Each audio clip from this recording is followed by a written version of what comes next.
As manifestações que complicaram a sexta-feira do Capixaba, a tropa de choque precisou agir. Durante o protesto, um pastor que estava de moto morreu depois de atingir um caminhão que tentava fugir do bloqueio. Divulgado o retrato falado do suspeito de matar universitária em lavanderia de Vila Velha. Os moradores também suspeitam de um casal que rondava a região. Mãe de adolescente que morreu depois de ser agredida pelo tio resolve falar. Ela disse que o irmão já tinha várias passagens na polícia por agressão e outros crimes e afirma que ele batia até no pai. Comerciante morre em acidente. Ele estava de moto quando foi atingido por uma caminhonete. O condutor é um policial militar que foi autuado por embriaguez.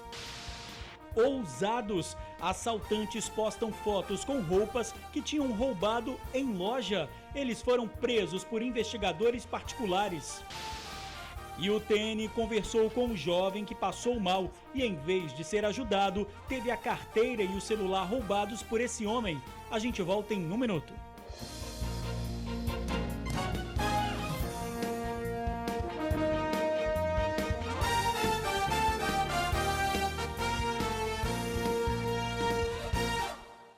Olá, boa noite. Os protestos que causaram tumulto na Grande Vitória. Durante a manifestação, um pastor que estava numa moto morreu depois de bater num caminhão. O motorista entrou na contramão para fugir do protesto. No centro da capital, a tropa de choque precisou agir. Em Vitória, dezenas de manifestantes chegaram à rodoviária por volta de 4h30 da manhã, mas a polícia já estava no local. Os manifestantes foram orientados pela polícia que poderiam protestar desde que nenhuma avenida fosse fechada. Mas a aparente tranquilidade durou pouco, mais exatamente até o dia clarear. Os manifestantes insistiram em obstruir o trânsito em frente à rodoviária e a reação foi imediata. O trânsito parou de vez. Os manifestantes foram obrigados a deixar o local, seguindo encaminhada no sentido da Vila Rubim. Pelo caminho, confusão. Uma mulher chegou a ser retirada do protesto pela polícia. A caminhada dos trabalhadores continuou rumo à Assembleia Legislativa. Enquanto o protesto seguia pela Avenida Vitória, mais confusão. Uma jornalista foi agredida. Ela disse ter levado um chute de uma manifestante e foi agarrada pelo braço por outro. Durante o protesto, um acidente. O motociclista tentou frear, mas não conseguiu. Acabou batendo no caminhão atravessado no meio da pista de acesso à segunda ponte, isso durante uma manobra irregular do motorista. Eu vinha logo atrás aqui. Aí o cara saiu com o caminhão, veio até aqui para, acho que sei lá, fazer uma manobra meio maluca aqui. Quando ele deu a ré, o cara já não conseguia parar mais. Durante cerca de 1 hora, profissionais da saúde que passavam pelo local e em seguida uma equipe do SAMU se revezaram na tentativa de salvar a vítima. Populares acompanhavam apreensivos, mas o motociclista não resistiu. Dair Carlos da Silva, de 56 anos, atuava como pastor de uma igreja evangélica de Cariacica. O motorista do caminhão foi encaminhado à delegacia. Na Serra, logo cedo, os manifestantes já se concentravam às margens da BR-101 Norte, na altura de Carapina. Dona Romilda saiu de casa preocupada, mas enfrentou o ponto de ônibus. Vim de carona até ali, aí saltei ali no posto e estou aqui no ponto esperando. Tá pelo menos a gente vê que os ônibus estão passando, né? Tudo, estão passando. Por volta das 7 da manhã, cantando palavras de ordem, eles usaram um dos lados da via para irem caminhando até a UFES.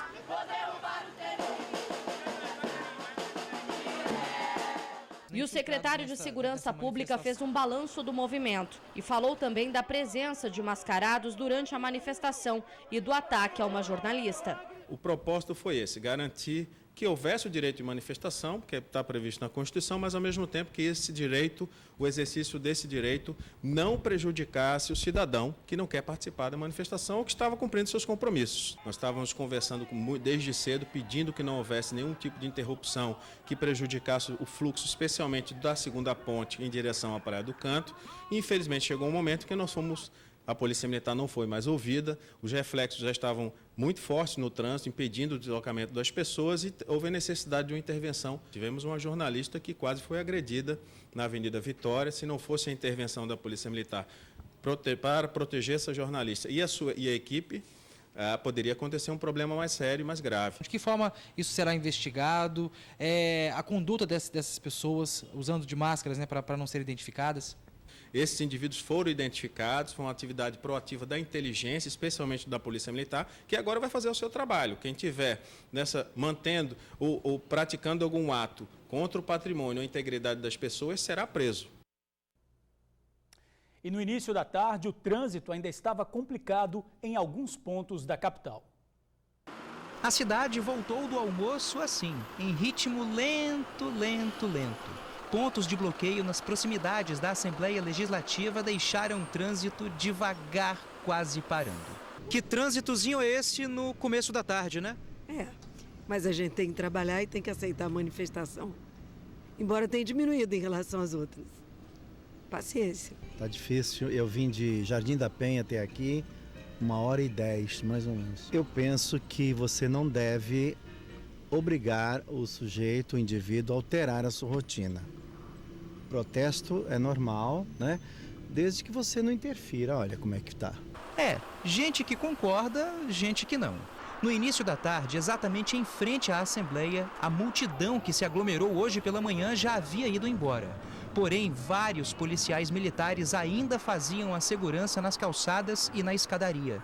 Os protestos contra o pacote de reformas do governo federal alcançaram os objetivos, segundo a liderança do movimento. A mobilização e a caminhada que nós fizemos durante os percursos aqui de Vitória, com certeza foi extremamente positivo, porque muitas vezes a gente fica medindo a sensibilidade da comunidade. Em todo lugar que nós passamos, por toda a comunidade, nós fomos aplaudidos, né, e valorizados e sendo elogiados, que é isso mesmo, tem que fazer essa luta para a gente não perder nenhum direito só com vocês na rua. Nessa tarde, não foi só o trânsito que seguiu em marcha lenta, não. E as lojas sofreram um pouquinho hoje também. Segundo a FEComércio, o impacto gerado nas vendas ficou entre 10% e 15%, o que representa mais ou menos de 5 a 7 milhões e meio de reais. No estabelecimento que vende tecidos, nenhum cliente. Outros dias são bem melhores, tá?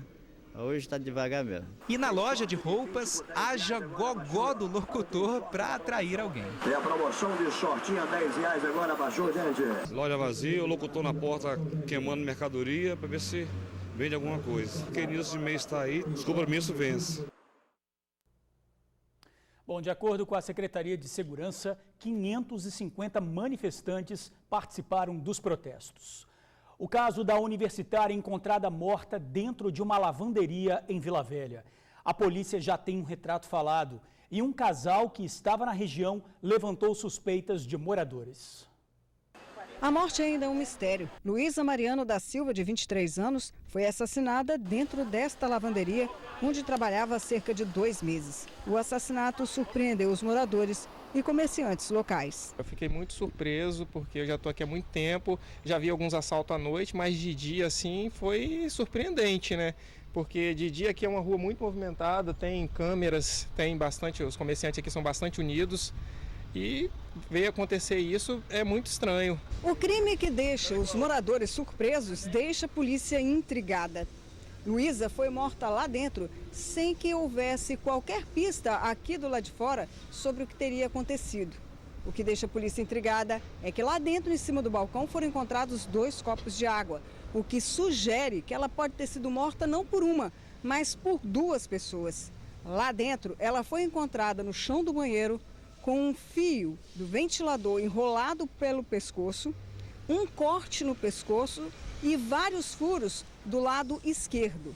O mais intrigante, evidentemente, é que ninguém viu alguém entrando ou saindo daqui de dentro. Luísa era considerada uma pessoa reservada e de pouca conversa, tanto que em 2 meses de trabalho não havia feito muita amizade. Porém, era bem correta e pontual com os horários. E os atrasos de ontem geraram desconfiança. Na hora do almoço, mais ou menos, a moça veio preocupada aqui, perguntou se nós tínhamos visto se ela voltou. Eu falei, não, voltar não vimos não, se ela voltou não. Porque a menina falou assim, ela é bem pontual nas coisas dela, ela é certa no compromisso, no horário.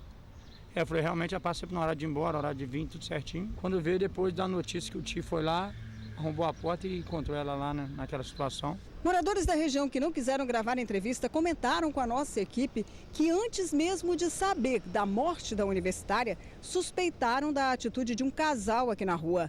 é que o homem entrou num restaurante aqui perto com o único propósito de lavar as mãos. Já a mulher que estava com ele ficou do lado de fora e em nenhum momento olhou para dentro do estabelecimento. Logo depois de lavar as mãos, sem dizer nada, assim como entrou, o homem saiu e os dois foram embora. Este fato aconteceu entre 11 horas e meio-dia, horário que a polícia suspeita que a universitária foi assassinada. E a Delegacia da Mulher divulgou hoje à tarde o retrato falado de um suspeito de matar a universitária. Esse homem de boné é um dos suspeitos de cometer o crime. A polícia pede a ajuda da população para quem tiver alguma informação ou do crime ou do acusado ligar para o Disque Denúncia 181.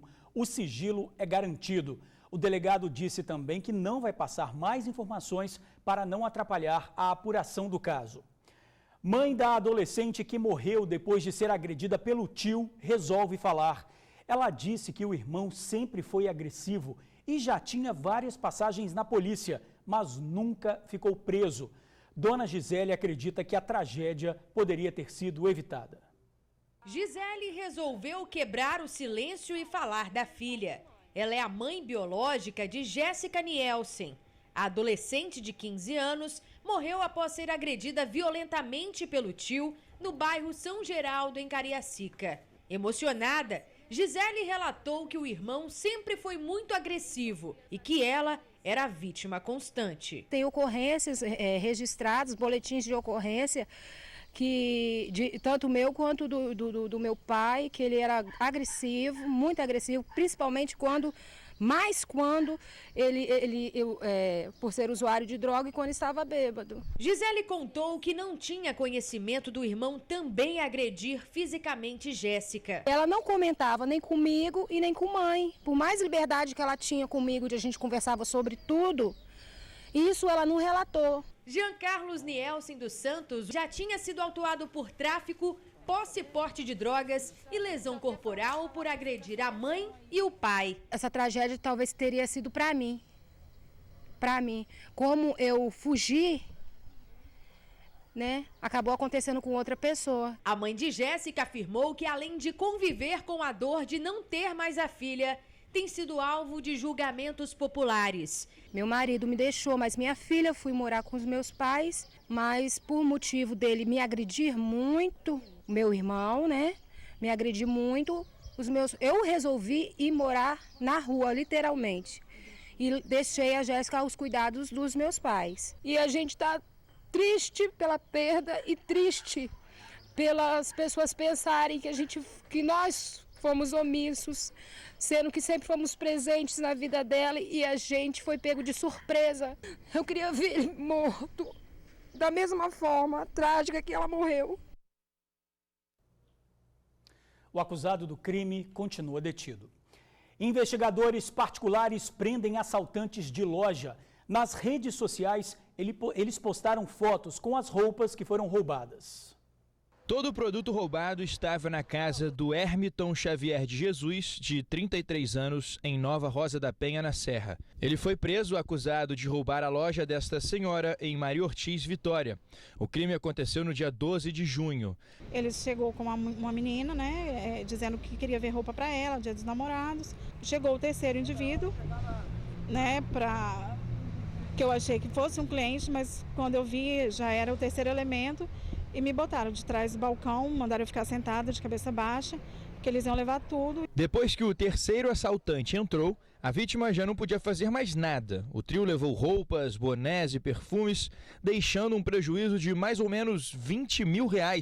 E além disso, deixaram também uma mochila com uma pista de presente que faria um dos criminosos ser pego mais tarde. Ele esqueceu a mochila para trás com uma declaração de escola, que era do sobrinho dele, com todos os dados, endereço, telefone, nome completo. O tempo passou e a vítima não teve retorno da polícia. Foi aí que ela decidiu contratar investigadores particulares. E de ontem para hoje, eles conseguiram a informação de onde estaria um dos criminosos. Começamos a levantar através de redes sociais, ao qual descobrimos que ele mexe com o serviço de telefone. Aí a minha parceira pegou e começou a simular que estava com o aparelho quebrado e necessitava consertar ele. Aí marcamos um encontro com ele, chegamos lá, pegamos ele, estava ele e o sobrinho dele. Porque o mesmo estava com a foto dos produtos roubados no Facebook. Os investigadores e Hermiton foram então até a delegacia de Goiabeiras, onde se encontraram com o delegado. A priori negou, mas agora teve que confessar, porque não teria como negar, entendeu? E vai ser levado para a central de flagrante para ser autuado. Junto com Hermiton também foi apreendido o sobrinho dele, um menor que apareceu nas fotos com um dos bonés roubados. E na casa ainda foram encontrados computadores que podem ser produto de outros roubos. A vítima ficou aliviada de ter parte das roupas recuperada, mas não se sente mais segura. A gente fica assim, feliz e preocupado com o que eles podem querer fazer depois. Uma imagem chamou a atenção hoje. Enquanto um jovem passava mal, um homem, em vez de ajudar, resolveu roubar o rapaz e nós encontramos a vítima. Nas imagens, o jovem aparece sentado, ainda abatido depois do desmaio. 2 homens param próximo. Um deles, o de camisa laranja, conversa com o rapaz. Parece preocupado. Ele se senta perto do jovem, puxa papo. Durante a conversa, olha só o que acontece. O homem de camisa laranja mexe na bolsa do jovem, que ainda está confuso devido ao mal-estar. O suspeito pega o celular e a carteira com dinheiro do rapaz. Ele esconde os objetos no bolso, se levanta tranquilamente e sai da padaria. Esse vídeo chegou pra gente através do WhatsApp do Tribuna Notícias. E logo a nossa equipe ficou curiosa e quis saber um pouco mais sobre essa história. Então a gente veio conversar com a vítima dessa situação, o Lucas. Lucas Barbosa Souza, de 20 anos, é estudante de educação física. Ele contou pra gente que estava a caminho do estágio quando desmaiou. Passei na padaria para poder comprar um lanche para mim poder se alimentar aí no meu trabalho. Só que aí no momento que eu fui comprar o lanche eu acabei desmaiando, né? E depois eu só lembro de eu ter acordado com a ajuda de algumas pessoas. Daí os pessoal me ajudaram a sentar na cadeira do lado de fora e tive todo um apoio, né? Porque tinha acabado de cair no chão e me ajudaram a ficar na mesa normal lá. Só depois de se recuperar, Lucas percebeu que havia sido vítima de roubo. Ele pediu ajuda ao proprietário da padaria, que checou as câmeras e descobriu a gravação. O estudante chegou a fazer o boletim de ocorrência, mas com a divulgação da imagem, horas depois, Lucas conseguiu recuperar o celular e a carteira. Ele preferiu não representar contra o suspeito, pois o homem alegou ter problemas mentais. No momento que a gente precisava de uma ajuda, né? Ele tentou ser próspero ainda, né? Segundo ele, mas acabou que aconteceu isso dele roubar meu celular e foi embora, né? E a seguir, policial militar reformado é autuado por embriaguez ao volante. Ele teria causado o acidente que terminou na morte de um comerciante. A gente já volta. Comerciante morre em acidente provocado por policial militar. O comerciante Eliandson de Moraes, de 37 anos, estava de moto quando foi atingido por uma caminhonete. A batida aconteceu na Avenida Carlos Lindenberg. O motorista é um policial militar reformado de 61 anos. O acusado foi levado para a delegacia e autuado por embriaguez. E a gente fica por aqui. Obrigado por assistir ao jornal, pela companhia de sempre. Uma boa noite e um ótimo fim de semana.